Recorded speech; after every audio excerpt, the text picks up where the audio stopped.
Hey guys, welcome to the WPC Plus hosted by RotoBaller. We're ready for draft season. Spring training is about to get underway, believe it or not. Hoping still it's going to be a full 162. I think it's looking that way. But before you get to your drafts, let's talk about some starting pitchers that may be undervalued. We've talked recently with Ariel Cohen and comparing recent ADP versus the ATC projections. Of course, we're waiting for NBR projections to drop any day now. But Nick, Mr. Not Burt Reynolds, let's talk about some pitchers that you think might be undervalued based on this discrepancy. You've crunched the numbers, and one of the names you came up with is Kyle Hendricks. It seems like he's undervalued every single year, but why do you think that it's going to continue in 2021?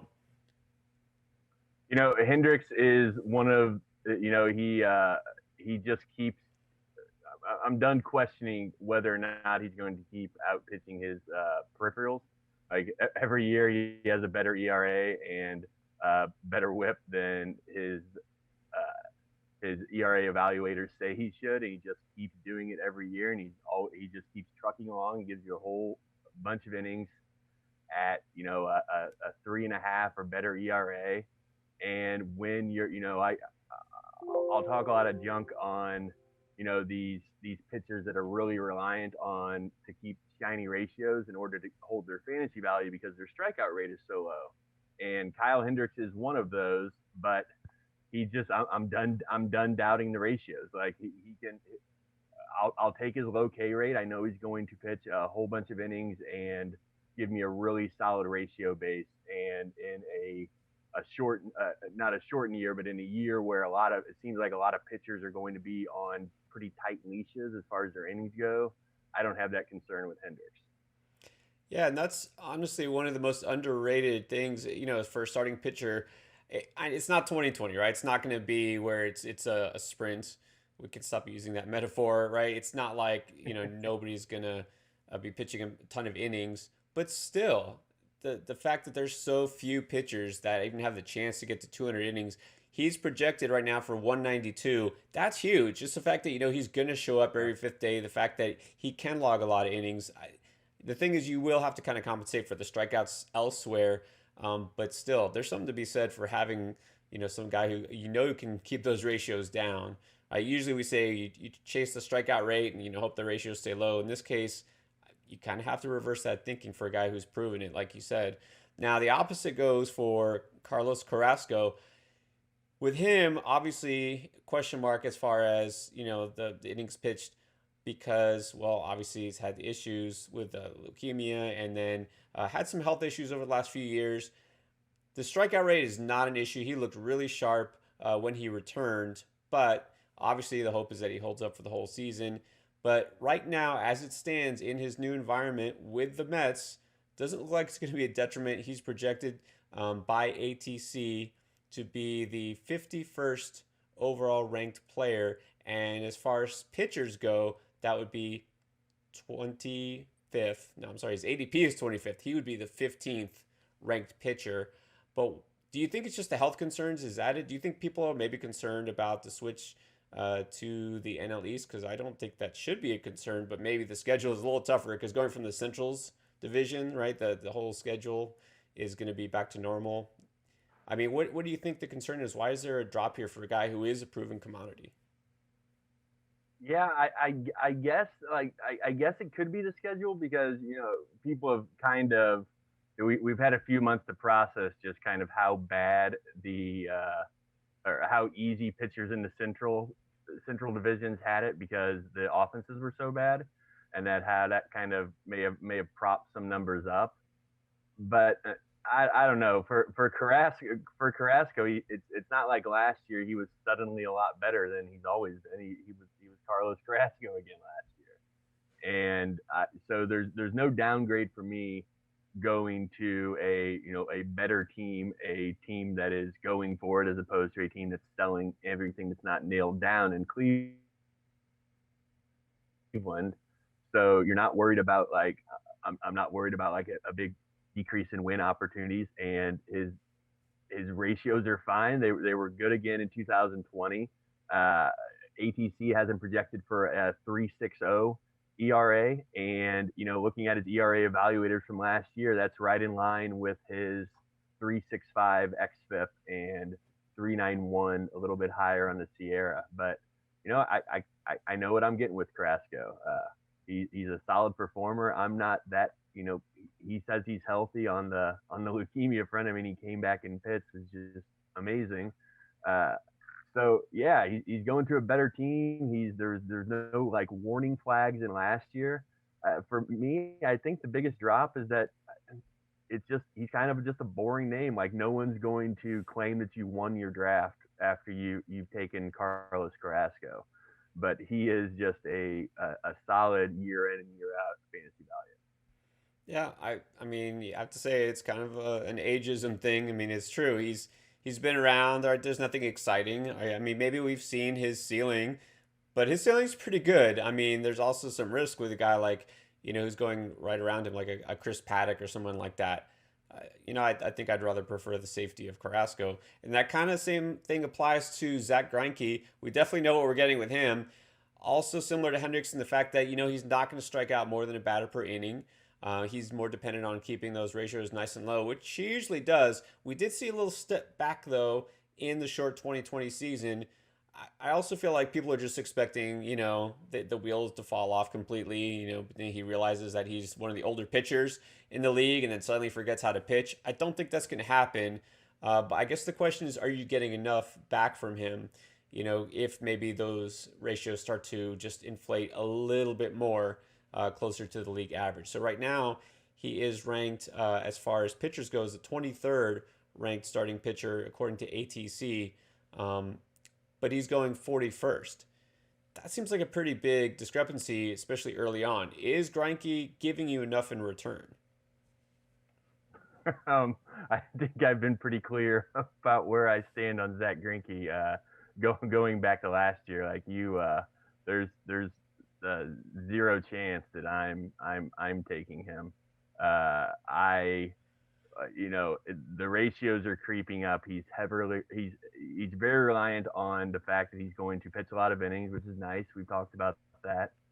Uh, you're not going to get a ton of strikeouts, in the low to like kind of mid 20s. He bumped up a little bit in strikeouts. I think he was at like around 24%. Yeah. You're hoping to get a bunch of wins. He plays for the Astros, which I don't think they're going to be as good as they've been in years past. And the fastball that's been really slow for a couple of years, he's been topping out at 89 for about 3 seasons. It was at 87 this past year.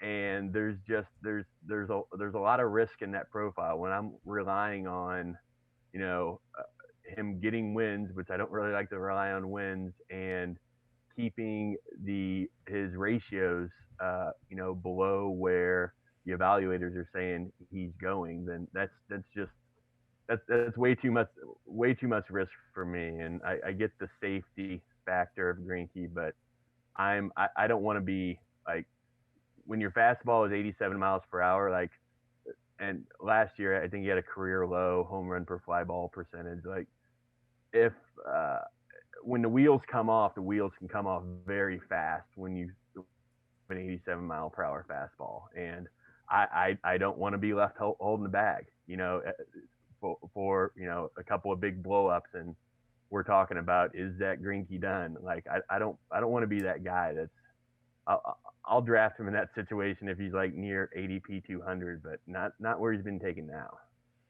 All right, so even though he does appear to be undervalued according to these projections, maybe not undervalued enough, or like you said, there's still some risk there, even though he seems like one of the more high floor players. And that's the risk you take though with getting somebody who isn't at least gonna bully you with those strikeouts.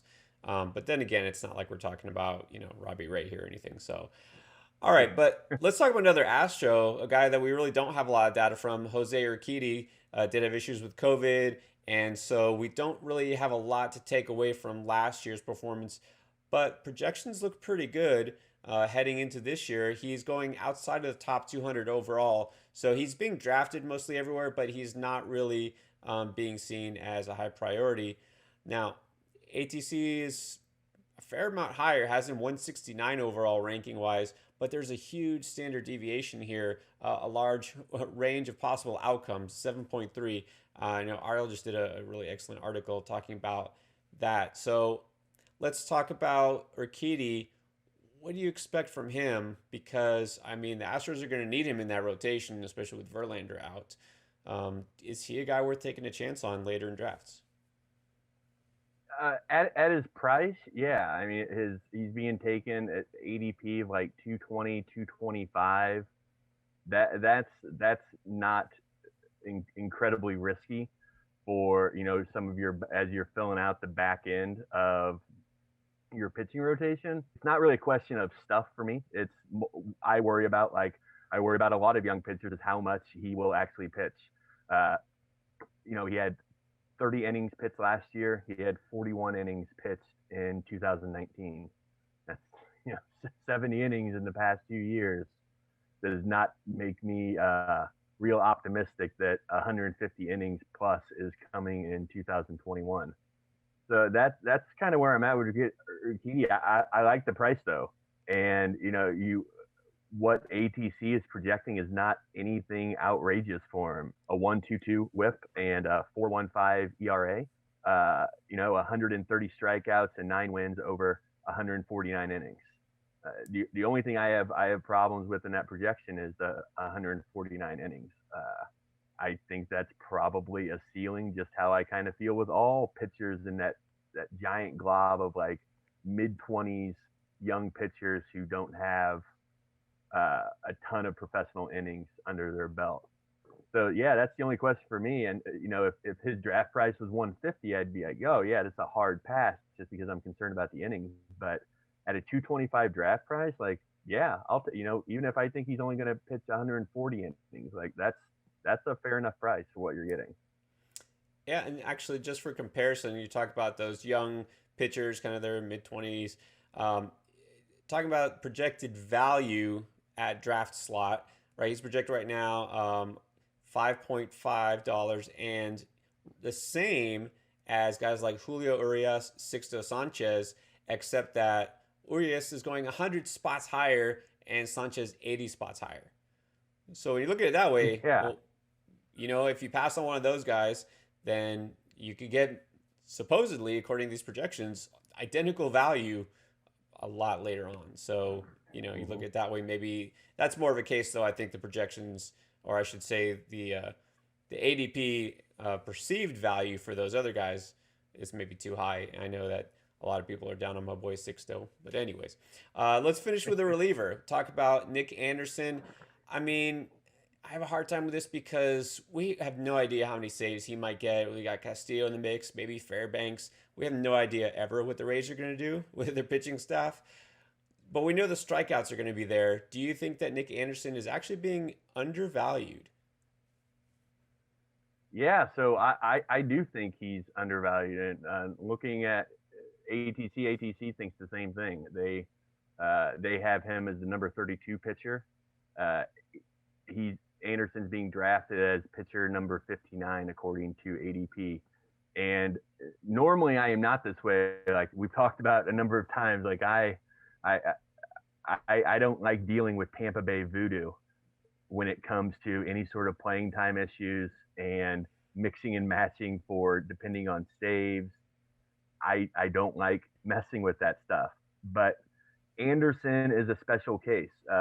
Looking at ATC's projections, he's that high on his value projections, but he's still that's only at 16 saves. So it's not like ATC is going crazy on saying, if this projection from him involved like 25 saves, then I would be doubting it heavily. But 16 saves, like that's a manageable number and a realistic thing you can dream of if you can with if you're trying to guess what Tampa Bay bullpen usage will be. And that just goes back to it's like even if like worst case scenario and he gets less than 10 saves, like 5 saves, you're still getting a ton of strikeouts and elite ratios over a number of innings. Like the guy for a reliever, the guy pitches a lot of innings. Uh, And so I know I don't know if the Rays are going to use him in the ninth inning role all the time. I know they are going to use him. And when Nick Anderson pitched, it's great ratios. It's a ridiculous strikeout rate. So I don't need the tons of saves. Like yeah, if he like the Rays decide suddenly we're going to a normal closer and Nick Anderson's our guy, then he'll have a monster year. But I don't need it. And his draft price at 166 ADP, that is very, very palatable. And I think there's an advantage to be had here because of people are worried about he's further raised. We can't count on those saves. Like, you're fine. Don't just plan your pitching staff so you're not counting on him for 20 saves. Count on him for 10 saves. Like you're just drafting a high leverage reliever that is, popular strategy we talk about all the time and an effective strategy. Like you can't do that if his ADP is, uh, near the 100, but after 150, yeah. So I'll take him if I get a bunch of saves. Great. If not, I'll take the ratio base. Hey, you know who loves Anderson and Castillo? Our boy JB, who, if you follow JB's bullpen method, you build that Franken ace out of some, very effective relievers. Anderson's, I know, at the top of his list. So there you go. Mm-hmm. You don't need to count on the saves, like you said. He actually will just help your pitching staff. So yeah, definitely undervalued. Again, with the relievers, you can't just chase what we think the save totals are going to be because half of that's just going to go out the window anyways. All right, many more undervalued pitchers to be sure, but you're going to have to read on rotoballer.com our full written versions of these analyses. And we're going to have some undervalued hitters and talk about pitchers that are overvalued as well. So catch those videos right here on this channel. Give us a thumbs up and hit the subscribe button if you haven't already. We definitely appreciate it. All right, thanks for watching.